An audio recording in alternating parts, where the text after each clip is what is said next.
देवियों सज्जनों, सबको सत सत नमन। मैं आपके सम्मुख आत्म परिचय 65 भाग में पितृपक्ष में अपने पितरों की मुक्ति के लिए क्या करना चाहिए, पंडित आत्मदेव की कथा के विषय में बताना चाहता हूं। बोलो बांके बिहारी प्रभु की जय। ओम करारविंदेन पदारविंदम मुखारविंदेन विनिवेशयन्ते भटास्य पात्रास्य पुटे शयानम बालम मुकुंदम शिरसा नमामि। बोलो बाल मुकुंद भगवान की जय। पितृपक्ष में अपने पितरों की मोक्ष के लिए, मुक्ति के लिए सबसे बड़ा उपाय है श्रीमद्भागवत का अनुष्ठान। श्रीमद्भागवत का अनुष्ठान, इस अनुष्ठान से हमारे पितर मुक्त हो जाते हैं। हमारे पितर मुक्त हो जाते हैं। भगवान वासुदेव ने स्वयं वर्णन किया कि भागवत कथा से पितृ मुक्त हो जाएंगे। भागवत कथा क्या? भगवती की कथा ही भागवत है। आदि शक्ति जगत जननी मां जगदम्बा माता परा, माता प्रकृति का वर्णन जहां पर है वो भागवत है।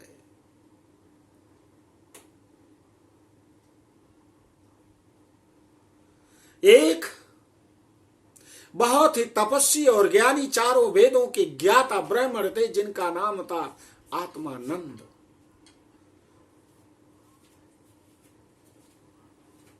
उनको लोग आत्मदेव भी कहते हैं।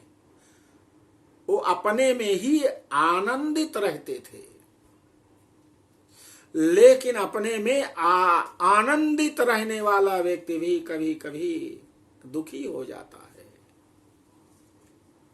उन्हें कोई संतान नहीं है। वो सोचते हैं कि संतान मृत्यु के बाद अपने पिता को पिंडदान करके मुक्ति प्रदान करता है। यमराज के यहाँ एक नरक है, पुम नामक नरक। पुम नामक नरक से उस आत्मा को तभी मुक्ति मिलती है जब उसका पुत्र पिंडदान करता है।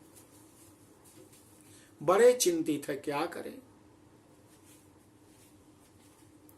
उनकी पत्नी का नाम है धुंधली।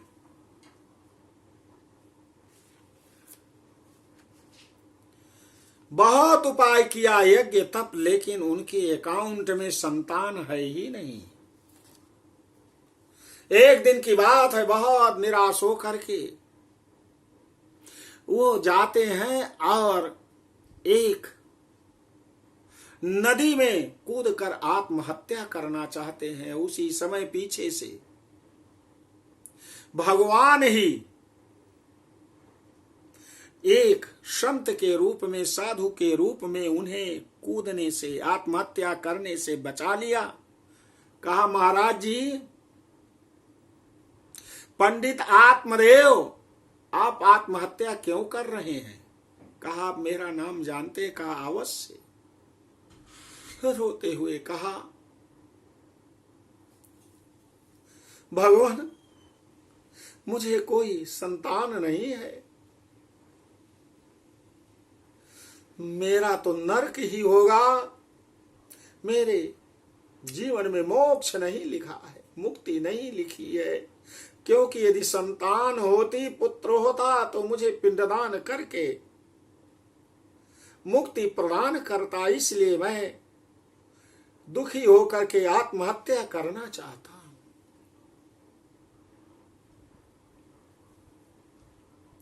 कहा ऐसा आत्महत्या करना बहुत बड़ा अपराध है, आप हजारों वर्ष के लिए प्रेत जीवन में चले जाएंगे। कहा फिर क्या करें? कहा ऐसा है, ये मैं एक फल दे रहा हूं, इसे ले जाओ और अपनी पत्नी को खिला दो, उसे संतान जरूर होगी। वो जाते हैं, बहुत खुश हो गए। अपनी पत्नी से कहा कि ये फल है, इसको तुम खा लो, संतान जरूर होगी। उनकी पत्नी ने ले लिया फल और कहा ठीक है। उसकी एक बहन है, उससे बात किया तो कहा ऐसा है, पुत्र या संतान जन्म देने के समय मां को बड़ा कष्ट होता है, उठना बैठना चलना फिरना सुंदरता सब समाप्त हो जाती है। ऐसा करो बहन, तुम उस फल को गाय को खिला दो और मेरे संतान होती एक बच्चा मैं तुम्हें दे दूंगी। कहा ठीक है, और तुम अपने पेट में कपड़ा बांध लो जिससे लोग समझे कि ये गर्भावस्था में हैं। उसने अपने पेट में कपड़ा बांधे रहती है और गाय को खिला दिया। समय बीता, समय बीतने के बाद जो धुंधली है उसकी बहन को एक पुत्र उत्पन्न हुआ, नाम रख दिया धुंधकारी और दे दिया। उधर गाय को समय आने पर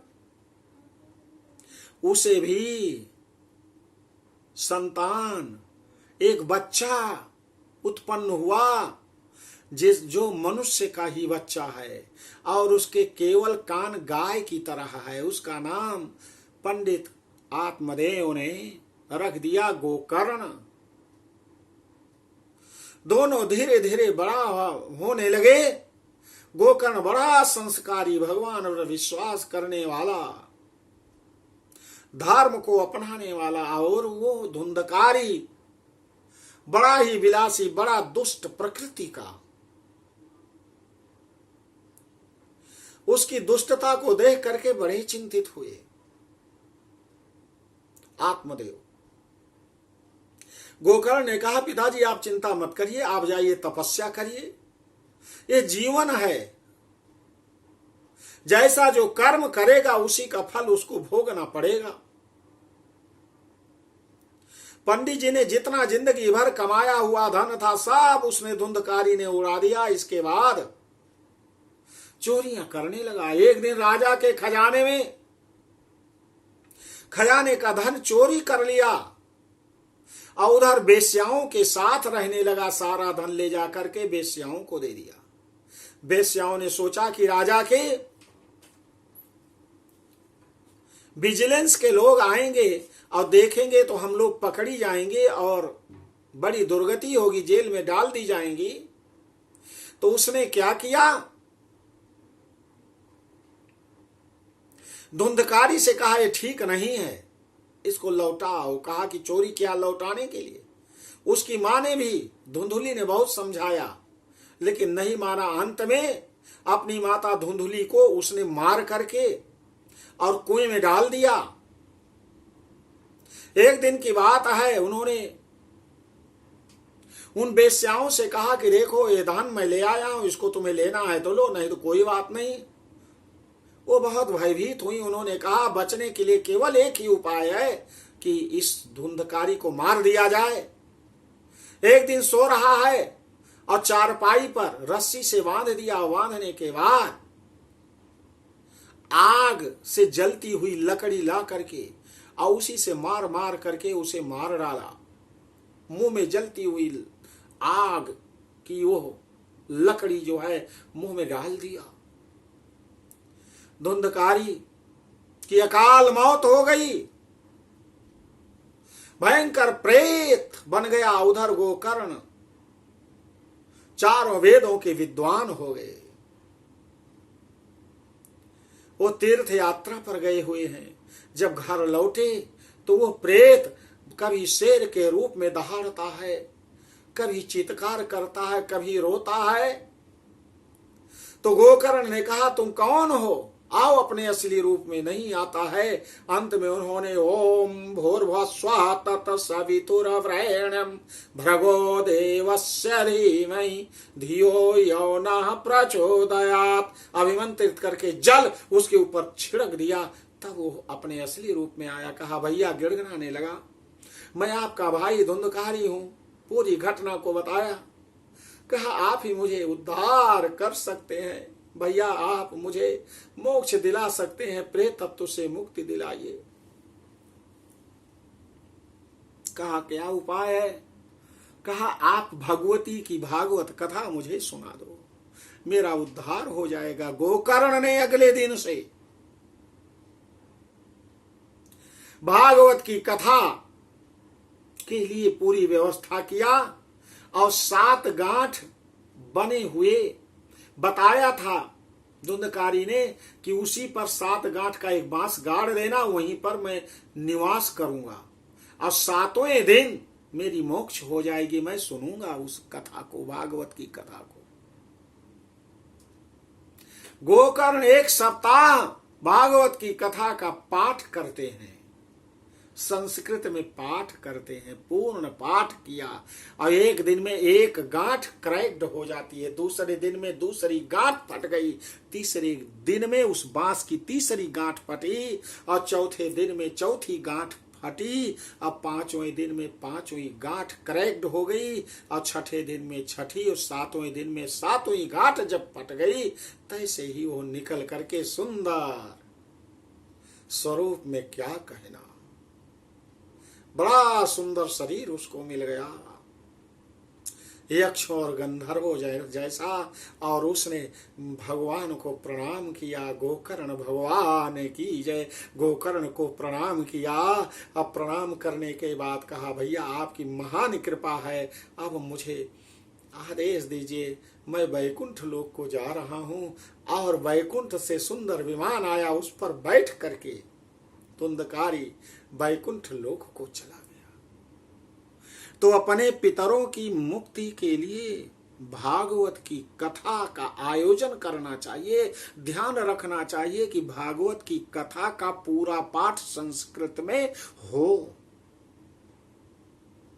आज न पूरा पाठ ही हो पाता है जितना अपेक्षित है और न पूरी कथा ही हो पाती है। लोग केवल समाज को दिखाने के लिए सुंदर सुंदर भजन सुनना चाहते हैं, सुंदर गाना सुनना चाहते हैं, डांस करना चाहते हैं। इससे नहीं, एक नियम से भागवत का पाठ हो और इसके बाद कथा हो। यदि भागवत का पूरा पाठ किया जाए, पूरी कथा, तो एक शब्द कथावाचक कहीं अलग से नहीं कह सकता। इतनी कथाएं हैं भगवान की, भगवती की,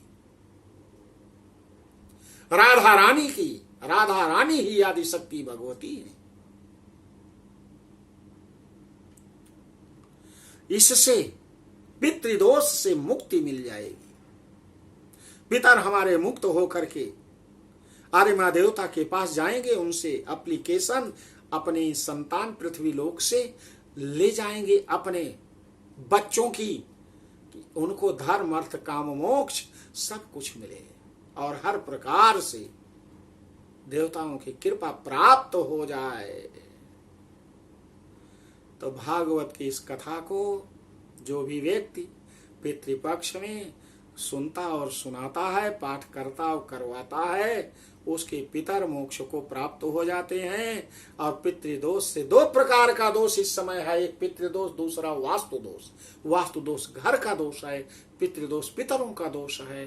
क्योंकि पितृदोष से ही इस समय अनेक प्रकार के दुख और कष्ट मनुष्य को मिल रहे हैं। देवियों और सज्जनों, मैंने आत्म परिचय 65 का भाग आपको बताया। यदि उसमें कोई कमी हुई हो, क्षमा करना। अच्छी अच्छी बात को स्वीकार कर लीजिए और दूसरों तक मेरी इस वीडियो को शेयर करें और उनसे निवेदन करें वही लोग आगे बढ़ाएं और सब्सक्राइब कराएं, लाइक करें और इस ज्ञान को प्राप्त करके जीवन में अपनाने का जरूर प्रयास करें। बोलो बांके बिहारी भगवान की जय। बोलो राधा रानी माता की जय।